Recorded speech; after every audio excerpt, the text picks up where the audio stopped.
Welcome to the C.L.I.M.B. This is a show dedicated to helping singers, songwriters, and indie artists like you create leverage in the music business. Leverage is a strategic advantage. You're going to need a strategic advantage. It's the power to act effectively. You need to act effectively. You don't have a whole lot of time. You don't have a whole lot of money. You got to make it happen, and you got to do it right. That means you're going to need leverage. This is what the labels are looking for, the managers are looking for, the publishing companies are looking for. This is what the booking agents are looking for. They want to know that you're already doing it. They can't make you an artist. They can't make you something else. They can help you get to somewhere that you need to go, but you got to show that you've already done it to a degree. That's why we called it the C.L.I.M.B. C.L.I.M.B, creating leverage in the music business. That's a Baxternym. And that is created by my good friend and co-host, Mr. Brent Baxter. Brent's an award-winning hit songwriter with cuts by Alan Jackson, Randy Travis, Lady Antebellum, Joe Nichols, and more. And he helps songwriters like you turn pro by revealing how you write like a pro, do business like a pro, and then he will connect you with the pros so you get a shot. Find out where the bar is. You can find Brent at songwritingpro.com. Once again, that's songwritingpro.com. And I would like to introduce you to my co-host, Johnny Dwinell. Johnny owns Daredevil Production. Daredevil has created over 25 national TV opportunities for their indie artists by making them discoverable. They've also created multiple tour opportunities, and through the power of digital marketing data, they've attracted a number of investors for their artists. Investors are the money folks, y'all, and the investors like those numbers because they know numbers can't lie because numbers can't talk. You can find Johnny at daredevilproduction.com. That's production, singular, no S, and there is no S because there is no other. Johnny D. How you doing? Man, I'm doing all right. I stayed up too late last night writing and working and stuff, and so hoping my coffee kicks in any minute now, and my lion's mane mushroom extract stuff that I'm trying to see if it wakes my brain up. Well, I'm pissed off because the Packers just lost their first game of the season last night. Oh, I saw that on Twitter. Major screw up. I didn't get to watch the game. Man, like we're about to tie the game. I don't even want to talk about it. But well, it's okay. I'm a Razorback fan. Life is hard all the way around. Well, yeah, you know. Anyway, so today we are going to dive into, this is a question that came into me through the Pick Your Brain. So every other Friday now I'm doing Pick Johnny's Brain. And if you got an artist relation question, if you have an artist development question, if you have a marketing question, a social media question, whatever your question is, you email it at info@daredevilproduction.com, info@daredevilproduction.com, and put Pick Johnny's Brain in there. I'll answer the questions. And usually it goes into mini-series where I can just pack it all into 15 minutes. But this one, I think we can expand on a little bit. So we're going to talk about just trying to understand the challenge of what is the artist brand? Who is the artist? Who are you? Who are you really? Like, not who you think you are, because sometimes that's different. Right. But who are you really? How do the other people see you? And then that is going to help you connect better out there in the marketplace. So that's what we're going to dig into. But first, let's take care of the business. It's a digital world out there, but it's still an important role to have physical media at every show for the independent musician. Like straight up, we're in overblown mode we got 2 artists on tour this fall, and we're creating all kinds of merch, man, because we don't have any restrictions on the opening slots, which is cool. Sometimes you get that, but our headliners are not doing that to us. So thank you to the headliners, to the Dangerous Summer for the Broken, and to the Texas Hippie Coalition, aka THC. At the Allura tour. That's fun. They're being super cool to us. But you need merch, and digital royalty payments are so small that you sell a 1 CD or a vinyl or t-shirt. It's the income generator. It's how you get to the next town, right? Yeah, and for a little bit of math, knock, knock. For every CD you sell at a gig, you need about 3,000 streams to make the same amount of money. So that's a whole lot of streams. So you can go out there, do both. I'm a fan of both. I'm an all the above kind of guy. Sell your CDs at the gig because, man, if you're leaving a lot of money on the table, right, when you should be putting the merch on the table, if you're just hoping streaming is going to save you on that, because you need a whole lot of streams from a whole lot of people that don't know you exist yet to make the same amount of money as you will from just putting on a great show and selling some CDs. Oh. And the good thing is our friends at Disc Makers are the place to go for such CDs and other physical media, including vinyl, USB drives, even like T-shirts and all that good stuff. You can find them online at www.discmakers.com or give them a call at 800-468-9353. That's 800-468-9353. Every morning. Love that Joker. Okay. All right. So, by the way, join the C.L.I.M.B community if you haven't done it. We want to welcome you to the C.L.I.M B community. Come and hang out. This is a community for songwriters, for indie artists, for musicians that are just trying to get ahead. It's a very active community. There's lots of stuff going on in there, lots of information happening on a regular basis. I'll throw some funny stuff in there once in a while, keep you entertained. People asking questions, other people in the community answering it, and Brent and I are chiming in as much as we can. Admittedly, I haven't been there a whole lot lately because... And I've been in jail. I've been in Cruston. Again. You've been in jail. Yeah, you're a Facebook jail. Degenerate. You're a degenerate Facebook Recidivism poster. Is the word of the recidivism. I don't even know what that means. It means getting thrown back in the clink after you just got let out of the clink. It's going back in.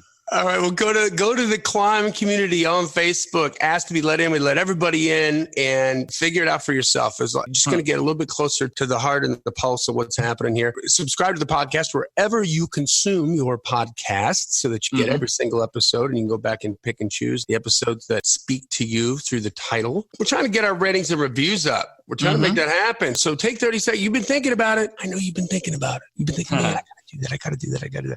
Just take 30 seconds right now. Press pause. Leave us a rating and review, your honest rating and review. Tell us why you like it. And that helps other people come in. And then finally, tell some people about it. Share it. If there's an episode that just blew your mind, that gave you that aha moment, we get that often. I get emails on this often. Please post it on your social media. Tell people about it. Let them know this is cool. It's good stuff. It's worth your time. And we appreciate that. Right. And just a quick survey of the C.L.I.M B community, because it's not your average bear. We have Johnny giving away a free ebook, which is awesome. We have Gig Alert on there, which we do. And so it looks like, Don Teasdale, who's a climber, is singing on Sunday at a special event in Maryland, remembering the songs of George Harrison. And some other people have some gigs they posted. Somebody asking about, hey, what are some good budget hotels in Nashville for my trip? And the people commenting on that. We have the links to the new blog posts and links to the C.L.I.M B episodes. We also have our New Heights section where people can post some wins they've had for the week. And let's just see here. We get regular stuff posted there all the time. Yeah, I'm just pulling one off here. Heather Evans has a song in the top running for a huge ad. So she's hoping and praying it's the one. And so am I, Heather. And Come on, Heather. Get it. Keep on climbing. So Randy England finished 4 songs this week. Tracked vocals for co-write and tracking demoed, I guess, what ended up being last night, and some new co-writes. And so, people just putting their wins, whatever they are. Might be getting cuts, might be getting holds. I found out I have a single coming out on a Southern gospel artist I'm happy about. Hey, first single in that world. And, so people just sharing what it is, kind of whatever your level of win is. And there's other stuff going on there too. So it's a cool community, the C.L.I.M B community. I got to post in there about our wins. We get so many wins and we don't post. Like, too busy winning. That's how I like to think about it. I'm going to roll with that, yeah. Wise man said there'll be time enough for counting when the dealing's done. There you go. Thank you, Jimmy Webb. So here's the question. Okay, Don Schlitz. I just got to point that out. Normally I let that slide, but just because people are going to listen and people want to hear me about it, that was the gambler, Don Schlitz and Kenny Rogers. Oh, I thought that was Jimmy Webb. Oh, I was wrong. No, sorry. Sorry, Don. Not to call you out, but my bad. That's going to reflect on me. My bad. So he wrote. Yeah. Jimmy Webb was like, by the time I get to Phoenix, Wichita lineman, Glenn Campbell stuff. And so this was Don Schlitz. Wichita lineman, man. Like, so I thought of my dad after my mom passed, and I thought of that song. I listened to that song. I just, all of a sudden, I got it. Oh. Like, I've heard it a million times, but now I'm like, oh, God. That long. I thought of my dad. My dad's a Wichita lineman. That's a good song, man. It's great. And I'm not saying it to bring it down. I'm saying that's the power of music, man. That's an amazing tune. So this is an email from Keith Pro, who's a climber, got a couple artists that he represents. And I'm going to read you the email, and then we're going to kind of dive into it. So it says, Johnny, hi. Hey, Johnny, hope all's going well. Love to see you expanding and covering more challenges artists are having. One question that has been a challenge with a few of the artists I represent at Indie Band Guru is determining a unique artist brand. Beyond an artist's bio, who is the artist? And also finding the proper demographic of fan that would appreciate that artist brand. I know he says that this is a slightly confusing question. Not to me, it's not. So he said, feel free to reach out to me with any questions or further explanation. Said, you guys are awesome. Speak soon, Keith Pro. This is a challenge that I have even with our clients. Part of our job description is to help bring that brand out. And a lot of times it happens with certain artists that have been doing it for a while. It happens sort of to a degree, happens naturally. Mm-hmm. They just keep doing it, and they sort of slip into these things. But the most common issue I see is they're just trying to put up as much as, especially the bands that are working more and more, they just want stuff that's just about the band. Mm-hmm. About the artist, which can come off digital to be a little obnoxious. Yeah. Meaning posting stuff about the band only in their marketing materials and that kind of stuff. Yeah, or the artist only, look at me, we're playing here, look at me, we're recording here, look at me. All that stuff is relevant and personal to the people who are aware of the artist. And are already fans, right. And of course, as an artist, we want to feel like we want that attention, right? Oh, yeah. Mm-hmm. So I've had to come up with like different ways to try to sell that. Right. Because the first thing we do, we start posting stuff, and we're posting stuff that isn't all about the artist. Mm-hmm. And so we have I don't know about that. Like, it's like not all about me. All and right. You're like, yeah, it's not. And then it's kind of breaking up my Instagram feed, which is all selfies. Yeah, exactly. Promo shots. It's kind of breaking it up with that other picture. Exactly. Yeah. And so the other pragmatic part of it is they're all like, I want more content about me. And we're like, okay, so give it to us. And then they can't because they don't have it. Yeah. So what are we going to do? And why do we do it that way? Why am I being pain in the arse with it like that? Mm-hmm. I'm going against the flow. I've got to manage expectations on that. So I've got to tell them, hey, FYI, this is going to feel a little weird right out of the box, but just let it happen.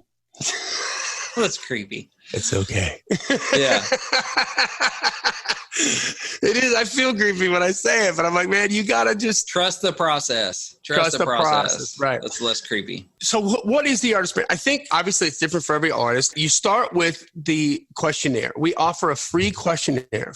Any climber, you just go to daredevilproduction.com/discover your brand. Daredevilproduction.com, discover your brand.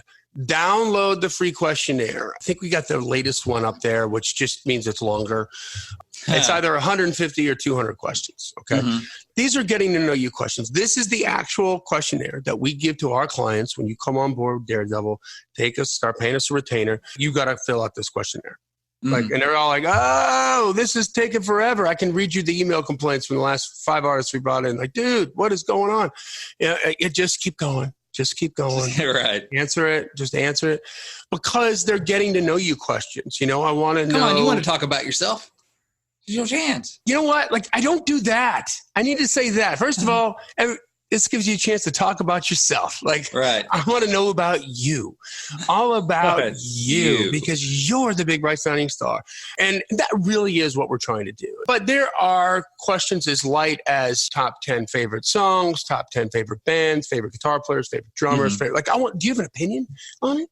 Is it Gibson or is it Fender or is it just about the color you want to put on the record? What kind of cars do you like? We've had an artist who's like, this sounds silly. He was a redneck, four-wheeling, right-wing, total country guy, mm-hmm. and loves 4x4s and mudding and blah, blah, blah. And so first post out of the box, I got this killer jiffy of a massive like white Ford 4x4 pickup truck with Mickey Thompson Super Swampers mudding, spitting up stuff. I thought he's going to love this. It's going to be great. And then he calls me back. He's like, man, I deleted that. And I'm like, okay, what happened? He's like, no white trucks, no Ford. Anything else? I was like, okay. Yeah. Oh, I didn't know that was a thing, but okay. If you're listening to that, you may be rolling your eyes going, what a douche. No, man, that's who he is. Like, if that's a conversation I'm going to have with that guy sitting on a couch, mm-hmm. and we start talking about pick 'em up trucks, and he's like, dude, white, don't get white. And here's why. And Ford, found on road dead. Right. Fill or repaired daily. Like, everybody's got their thing for Chevy or Ford. What that is culture. Mm-hmm. And so I'm trying to find out, like, number one, what's his culture? Yep. And number two, what culture of people are going to hang out and want to relate to that? And then, hey, by the way, do the curtains match the carpeting? Is the artist singing about what they care about and what their culture is? Yeah. Not that he has to be singing about, I hate white trucks. Right. But through the course of all those questions, you should kind of get a feel for like, okay, that makes sense with his music. You should be able to listen to his CD and a stack of other people's CDs and pick out whose it is.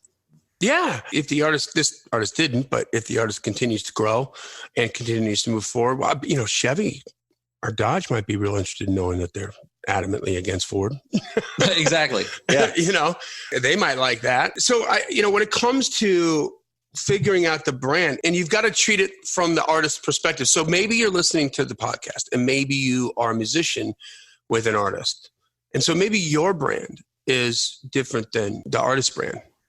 Right. And maybe the artist's personal brand is different than the face that the artist puts out there, like Alice Cooper or David Bowie or, you know, something like that. It could definitely be that. Guar. I mean, there's all these different bands that put on these different, a lot of those metalcore bands have these things. That, theatrics and. Yeah. And if that's part of it, then, but you have to determine that as a brand. Some of the questions we're asking in there, like name 3 things that make your hair instantly stand up on the back of your neck, that get your blood boiling. 3 things where I can say one word and just piss you off. Right in there, I'm going to find your core values. I'm going to find things that are non-negotiable with you as a human being. Like, Brent, we're going to come do this record and you're going to denounce Jesus. Not going to happen. Yeah, see, non-negotiable. Non-negotiable, right. Non-negotiable. So these are, and that's a core value, right? And it could be like, hey, we want you to, Ronald Reagan came back from the dead and he wants to use your song for his re-election campaign, his 3 election. Yep. You can jump up and down or stomp your feet and go, no, right? Never, right, yeah. Or be like, I've been waiting for this. You know, that's going to be part of your culture because you know what? People that feel the same way are probably going to kind of feel the same way. And there's the culture. So here's the way we just took on this new band, killer metal band. They're called Weapons of Anew. The lead singer Ray's from a band back in the 80s called Spread Eagle. They're killer. I mean, these guys just rock, man. They're fantastic. I love them. I love it. I just love it. Imagine the album covers, you know? Oh, jeez. The way I kind of like sold it to them was I said, okay, look, guys, you know, once we get these questionnaires in, then part of our job is to expand your brand, is to find more people that can connect with you. And that's about like who you are and what you stand for. I said, have you ever gone after a show? Because after every show, they'll go to the merch table and meet everybody, sign autographs, take pictures, and do the whole rock star thing. Said, and you get into conversations with people over there on the table. They're like, yeah. I said, well, did you ever all of a sudden just have like a fan bring up, you know, whatever your favorite movie that you love, and then they're quoting your favorite movie, and then all of a sudden you're quoting, and then all of a sudden you guys are carrying on together. And you're having like a real personal moment. Yeah, and you're just having, and it's moment. Funny, yeah, and you're entertaining each other, kind of, right? And then all of a sudden, like the reality is, you don't know that person from a can of paint, right? But you like them a little bit better. Oh, for sure. They're my people. They're from the mothership, as Johnny would say. Yeah, and so that's the culture. So I'm saying, guys, like, if think about that. My job is to kind of take some of those conversations that you might have and try to get them started on social media. Do you just take every recipe that has garlic in it and double the amount? I do. Why? Because, you know, I mean, I can't taste or smell anything, so it's got to show up on my radar screen. But like, some people are like, well, duh, every Italian's like, like, yeah. Well, like the recipes I got from Mama were already doubled, so you don't want to double it again. You know what I mean? Like, it's not a subtle thing.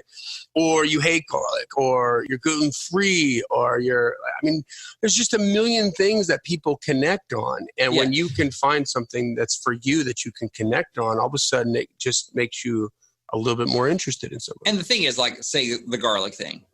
Now, is that going to run your fans off? You know, may stand a little further back in the meet and greet line because of your breath, but that's a harmless thing. So at worst, it's just going to be a conversation starter, people sounding off on it on socials. And that's great because it's a party, people are talking. And at best, somebody goes, wow, yeah, man, me too. You know, it's the positive me too kind of thing. I think that's important. I think it gives an artist a different kind of handle that a fan can grab onto and hang on to.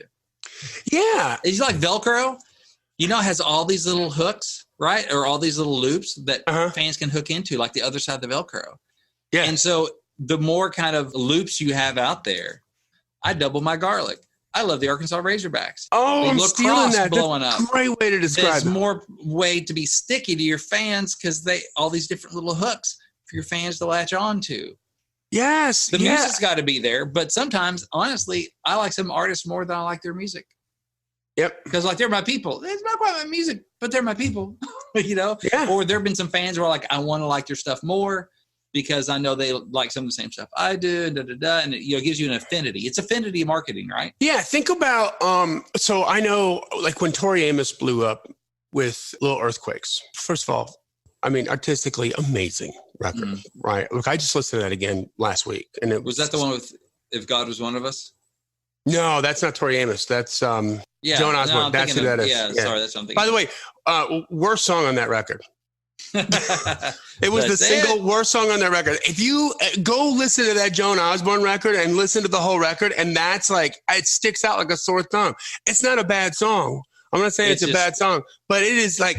The rest of the record is so much cooler than that song. Yeah. Like that record was phenomenal. But no, I'm talking about Tori Amos and Little Earthquakes. And she has a song on there. So Tori is the bleeding artist, the brooding artist. Okay. She's the real singer-songwriter. I'm going to tell you the crap that's going on in my life right now. Yeah. Think about it, I'm going to give you the feels. And you get a glimpse inside how women kind of think. Where, there's jealousy songs in there. One of the songs she has, 2 Men and a Gun or something, it's about her getting raped and it's really heavy because I don't think there's any music in it. I think it's just like a cappella, spoken word. There I was on the hood. Okay. And you're just like, oh, man. But here's the thing. So that happened to her. And I remember going to the first show and the crowd is loaded with people that I know for certain because it's palpable when you're in the audience, have gone through that too. Mm-hmm. And so they are laser focused on her, living every single word that she went through and going through what they went through. And it's like a healing process for them. Yeah. So there's another deeper version of culture. Right? Like we're the culture, we're the broken culture. I mean, we're all broken, but we're the really messed up culture that got just screwed, literally. Like we got violated and didn't have to happen. And why was that? And you're confused. And, I have no idea what somebody thinks in that situation. I'm not pretending that I do. But they are communicating. Yeah. They're communicating. And so... that Bill Clinton thing? I feel your pain. Yeah. We want people that... I thought you were going a different way with the Bill Clinton thing. No, he's felt a lot of other stuff. But one of the things that a positive political thing was him, I feel your pain. Relating to people and going, I get it. And now Tori, having literally gone through that awful thing and writing about it, proves that, I do feel your pain. And there's going to be a deep connection there. Yeah. Her brand is so cordial, very intelligent, she's a virtuoso piano player, right? She always travels with her Bosendorfer. It's her piano. Like she's that. It's not just, let me slap on a couple keys. It's like, no, that's the one. Like, it's like your favorite guitar. It's like a 59 Les Paul, man. You know what I mean? It's like, no, that's the one. That comes with me. And I've seen a couple shows from her and she's so amazing, but she's a little dirty. She's going to be the lady in the living room. And if you're married to her, oh man, she's gonna light it up in the bedroom. You just know, like, she's a little dirty like that, sexy and not afraid to be. She's not afraid to be edgy. She's not afraid to make people feel uncomfortable. Mm-hmm. Right? She's, I'm gonna be honest. A lot of this conversation is making me uncomfortable right now. Well, see, that's her brand, right? Like but that's who she is. Okay. That's who she is, and that's the way it comes across. And so you have to be really, I think when artists don't know what their brand is, I think you're thinking about the music too much at first. And I don't think you think about the music at first. Maybe I'm being wrong here, but I think, let me give you another way to spin it. So there's one question that artists get all the time that either pisses them off, annoys them, or they're trying to be accommodating and they want to answer the question, but they just don't know how to do it. Mm-hmm. And here it is. You've all heard it a million times. What do you guys sound like? Oh, right. You're like, eyes roll, the big sigh, like, geez, man, come on. We don't sound like anybody. You want to believe you're not sounding like. they're not asking you about your music. Sounds like they're asking you about their music. But they're asking you, what's the culture? Right? What's the culture? Like, what's the tribe? What's the tribe like? Is this the tribe that I want to join? Right? I love hair bands. I love metal bands, but I don't love death metal bands. So if I got friends that are in a death metal band, we can be friends, but I don't want to go to your show. I'm not going to be in the mosh pit. Yeah. Not interested. I don't like jam bands. I don't consider the Allman Brothers really to be jam bands. They get thrown into that sometimes. Yeah. And a lot of it is because they had the same manager for a long time as the Grateful Dead, the same promoter manager. But if you're telling me, like, let's go see a Widespread Panic show, like, not interested. Yeah, it's just not your thing. Yeah. Are they great musicians? Yeah. Fish, great musicians? Yeah. Is it genius? Yes. Not my tribe. Right, yeah. I don't do that. It's just nothing I'm interested in doing. What is the culture? Like, who am I going to be hanging out with? Am I going to find some new friends? Is this a tribe I want to belong to? That's what they're asking you. Yeah. I remember an interview with the lead singer of Smash Mouth. So this was back in the 90s. And it's back when, Walking on the Sun and was out. And, they covered I'm a Believer, for Shrek. And anyway, talking to the guy, and he's like, I want to be the best and the biggest Fun and Sun band in the world. That's it. Yeah. Best, biggest in the world, Fun and Sun. I'm like, bam, there it is right there. You want that? You go to them. Knows his lane, knows the brand. Like, that's what we do. That's what knows the culture. Not just the biggest band in the world. Biggest Fun and Sun, I think is kind of what he said. Fun and Sun band in the world.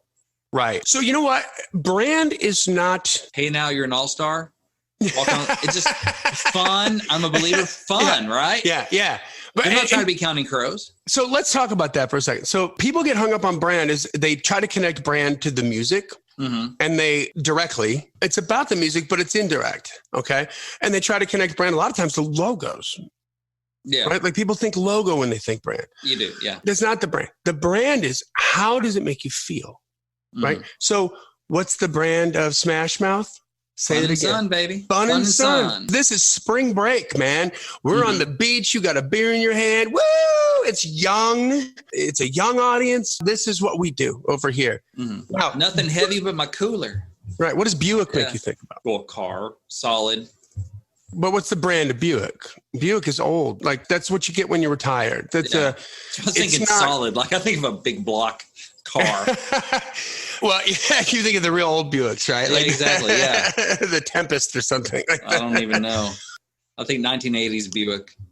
So Buick is old man. It's golf. This is what you get. And it's very male, I think. And it's very retired, sophisticated, older, but you're not a Cadillac.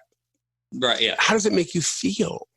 Right? Listen, that's why that one redneck artist I had hated, country artist, hated Ford. It makes him, he doesn't like that feeling. He likes the Chevy feeling, like a rock, not Bill Ford tough. The brand is about how does it make you feel. So when you're trying to get to the bottom and discover what the artist's brand is, they need to figure this out for themselves, and you can help them like with that questionnaire. Once again, it's you go to daredevilproduction.com / discover your brand, download the questionnaire and make them fill it out and then talk about the answers. Now, for us, that questionnaire, when we have the answers, is a never-ending resource of content. Right? There's sometimes where something's happening and there's something going on with the artist. Like we've got 2 artists going on tour this fall. We're going to have a whole bunch of content happening because we can make it not just about the artist, but it'll be about the shows, the town. We can make that about them because they're on tour. Different than if they're not on tour and it's just about them, right? Yeah. There's subtleties when you peel the onion. But on a day where we're stuck, we're not sure what to do, just hit that questionnaire. You can take a quote from one of my favorite scenes in this movie called True Romance, which was Quentin Tarantino's first movie. He didn't direct it, he wrote it. And Tony Scott directed it. I think he did Aliens and everything too. But it's the star list on this because Quentin, it was the golden child at the moment, like the brand new guy that was just so hip and cool and conversational, and that's his brand, very conversational. His dialogue. Yeah. I just want to watch Samuel L. Jackson, John Travolta drive around that car with their black, suits on, talking about a Royale with cheese. It's like, wow, this is really interesting. Yeah, there it is. Like, a rat may taste like pumpkin pie, but I wouldn't know because I wouldn't eat the filter milk. Anyway. Yeah, and they're talking about culture. He's like, well, it's a quarter pound. Yeah, but see, they can't say that because they're on the metric system. So it's the Royale. It's everyday conversations that people have, and that's what makes it attractive, because you feel like, okay, I could be those two guys, except for I don't blow people's heads off. You know what I mean? Right, yeah. But you can appreciate the conversation that they're having, right? Yeah. But there's a scene in the movie with Dennis Hopper and Christopher Walken, two of the greatest actors ever, and Dennis Hopper's about to die, and it's one of the most amazing scenes you'll ever see. It's the moment where they're having this conversation, and all of a sudden it comes over. This is acting. He doesn't say a word. It comes over Dennis Hopper's face like, oh, I'm going to die right here. And so then the direction, the dynamic changes.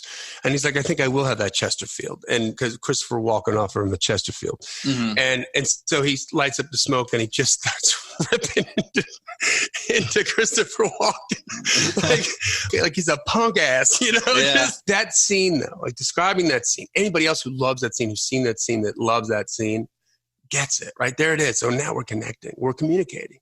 We both love this. And then maybe you go off with the actors on some other movies that they've done or whatever. Or maybe you're doing a Christopher Walken impression. Or this is culture. This is how we connect with one another in real life. And we're just trying to put that onto the social media to show and demonstrate what the brand is. At the same time, again, it's got to be congruent with and consonant with music. And this is where it kind of gets confusing, because sometimes you can expand the brand when you have a name and it's like adorable, right? There's a famous scene in the movie from Bull Durham with the baseball movie, right?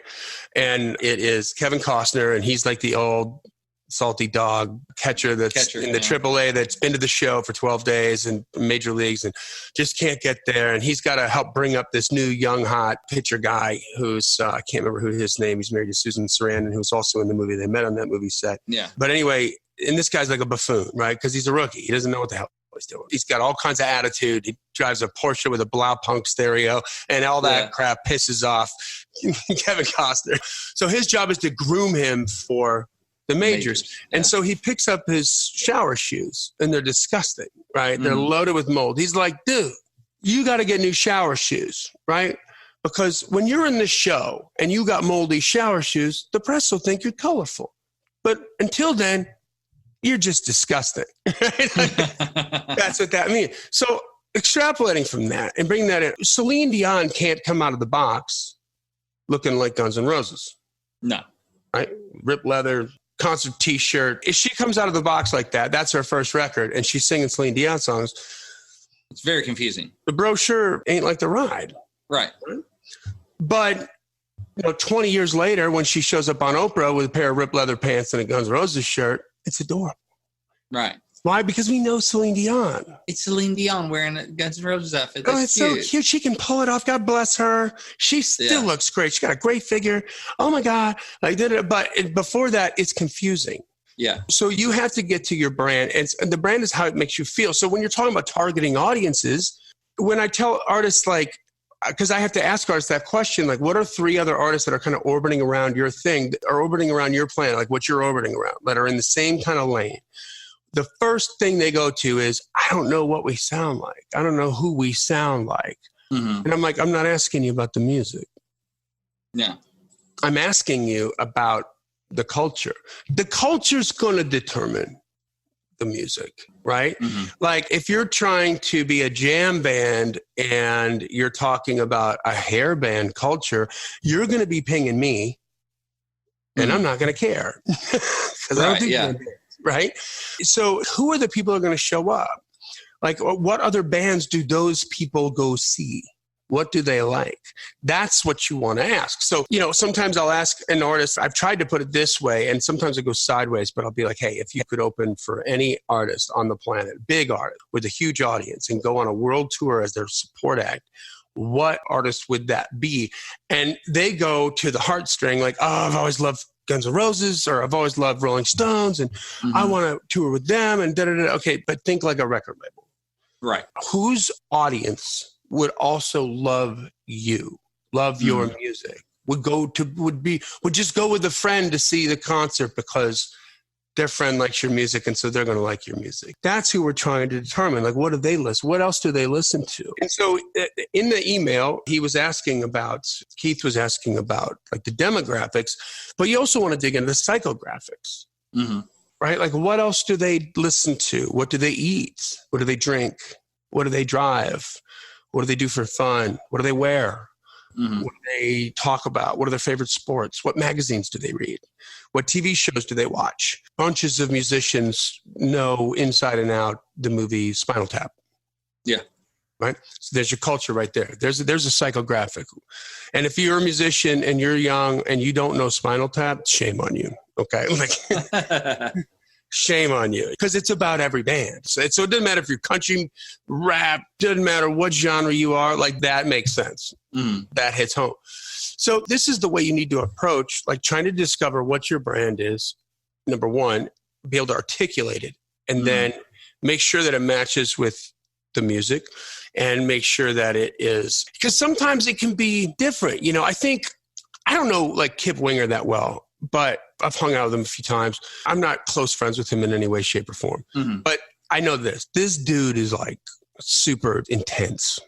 Right? He's always like deep in thought, and he's super, super smart. So he's a ballet dancer. He used a lot of the ballet moves, like you'll see, like in his videos. We're talking about Winger here, the hair band. Yeah. Okay. And he's an amazing musician. Like, he's written symphonies and performed them and directed, like all this kind of stuff. Right? His personal brand, little different than the Winger brand. Yeah. Winger brand's party band, woohoo, chicks, the whole thing, you know? So it's about culture. So you and I were talking about this before we started, Brent, and you brought up a really good point. You're like, well, I'm sorry, I didn't hear that last part. Can you say that again really loud into the mic? You brought up a really good point. Oh, thank you. Okay, just make sure I heard that right. But when it comes to brands, like when you decide to go see a show, you're also deciding to experience that show with other like-minded people, right? So when we talk about culture, like somebody says, hey, Johnny, you want to go see Fish? No, I don't want to see Fish because I know what's going to happen. But if you go to see Fish, or let's say Grateful Dead, or Widespread Panic, or the Allman Brothers, you can't be the kind of person that's going to be offended when somebody just blindly hands you a joint. Right, yeah. There you go. They're just passing it down the row, because that's what happens at those shows. That's the culture. So you're going there to be a part of that. I'm not saying you're going there to smoke weed, but I'm saying that it's very free. We're dancing around. Everybody's high. And it's a very sort of lose yourself in follow this musical journey that they're going to create. Not my cup of tea, but obviously massive audiences do this. These are bands that tour all over the world. Then you brought up Steel Panther. Oh, yeah. And now that is my cup of tea, right? I love Steel Panther shows. And you go see Steel Panther and you're going to see boobs. Women are going to be pulling their shirts up. It's going to be debauchery. It's, by the way, toned down a lot. Like when those guys were coming up in LA, that's when I was living in LA. I've seen so many shows of them. There's things I cannot describe on this podcast and still click the clean button that I just would be unbelievably irreverent. Yeah. It's like the Motley Crue Dirt movie, the first 3 minutes of that on stage. Okay. But that's what you're going to see.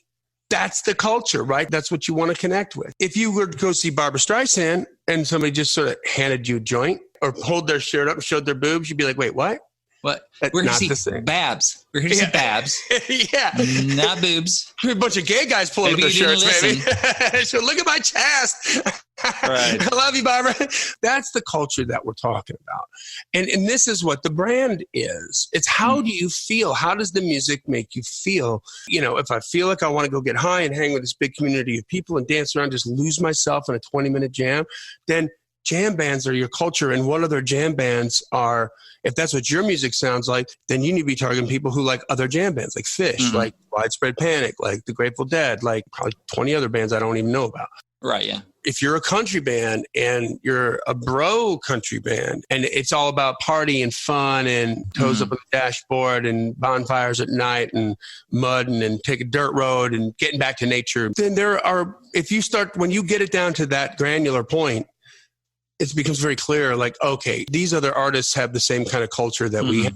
It's about the culture. It's not about the music. It's about the culture. Like, how does the music make you feel? Not how does it sound? How does it make you feel? And what kind of people do you attract? And when it's off, it can ruin a band. I know we talked about this before, but Foreigner, right? I mean, think about the early Foreigner records that Keith Olsen produced. So good, like Hot Blooded and Double Vision. Dirty White Boy, and just killer rock songs, like Hot-Blooded Chickens. And see, yeah. I got a fever talking about banging a chick backstage. I mean, and she's young, and that's Hot-Blooded. And then they do the record with Mutt Lange, and they got this beautiful song, I Want to Know What Love Is. And they got on the track a gospel choir. Right? Yeah. And it is an incredible production. It's an incredible song. I want to know what love is. I want you to show me. And it ruined the band. Why? Because all of a sudden the church ladies were showing up to hear that song, thinking that they were going to get a bunch of that. That's a very uplifting, hand in the sky to God kind of song, and it can be very spiritual. And then they kick in with Dirty White Boy and Double Vision, and they're like, "What the hell is this? Is not my culture." Like, they were fooled, right? And they were pissed. And Lucy, I think we're at the wrong place. Yeah. Exactly. One more last example, like just on culture. So the guy who used to run front of house for us when I was on tour has been now on the Tim McGraw tour for probably 15 years.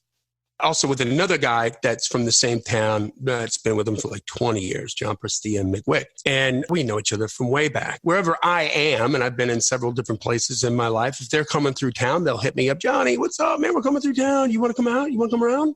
We'll leave some tickets at the thing for, okay, man, cool.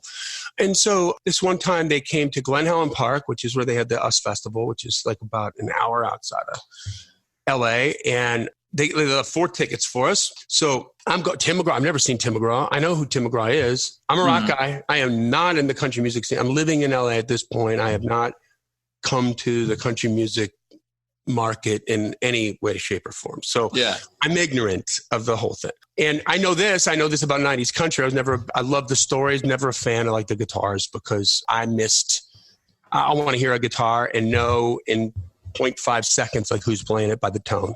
Sound. Like I can I can pick out George Lynch, Eddie Van Halen, Boston, Stevie Ray Vaughan, like on and on and on and on. Like I know who that is just by the tone, right? The tones were all differently, but they're all decidedly the same in country back in the 80s and the 90s, because it was like pretty much Brent Mason, same guy. It was his fingers, his toe, the whole thing. Yeah.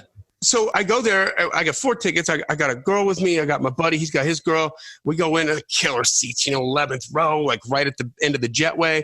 And I'm looking up on stage, and there's a Marshall Stack and a friggin' Les Paul. You're like, And I have like a moment of anxiety. I'm like looking at my tickets because the math isn't adding up. I'm like, wait, I feel like we're in the right place because they let us through the damn door. Right, yeah. I showed them a ticket and they let me in. I picked up the tickets at the will call and they let me in. And now I'm here and I feel like this is not country. And it was Luke Bryan was opening up for him. So all of a sudden I'm like, what? And then they come out, to say, hey man, what's going on? And I'm just like, dude, what's the, yeah, we can do that now in country. I'm like, shut up. Like really? The culture change. Just visually, I'm looking at something that doesn't fit my current picture of what country is. Yeah. And it's freaking me out, like legitimately freaking me out. So, Killer's show is great, whatever, we hang out afterwards. And then I fly out to Nashville to mix a project with Kelly, my ex-business partner. And it's like the same year. And we are at Third and Lindsley watching a band play. And there's a TV set behind the bar at Third and Lindsley. And the CMAs were on that night. And so I'm trying to pay attention to the act that we're seeing. And out of the corner of my eye, I can't take it anymore. I look over and I just see a live performance on the CMAs. There's 6 stripper poles with 6 girls in red hot Daisy Duke short leather pants dancing around, like hot chicks dancing around. And it's that same dude, Luke Bryan, singing that first single, Country Girl Shake It For Me. And early single, yeah. Yeah, I just hit Kelly on the shoulder. I'm like, look at this. It's like, this looks like a Motley Crue show now. That looks like the Nasty Habits when Motley Crue took them out, the backup singers on I think it was like the Girls tour, you know? I'm like, what? Like, you can do that in country now? He's like, yeah. I'm like, whoa, what is going on here? You know? Culture change. Yeah.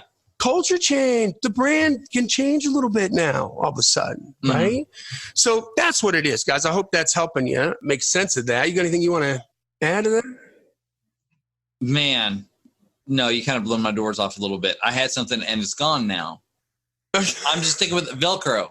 That's what I have to add for today. That's good. So like the things that you honestly love, the things that you honestly love, the things that you honestly follow, that honestly entertain you, that... Oh, I know what I was going to say.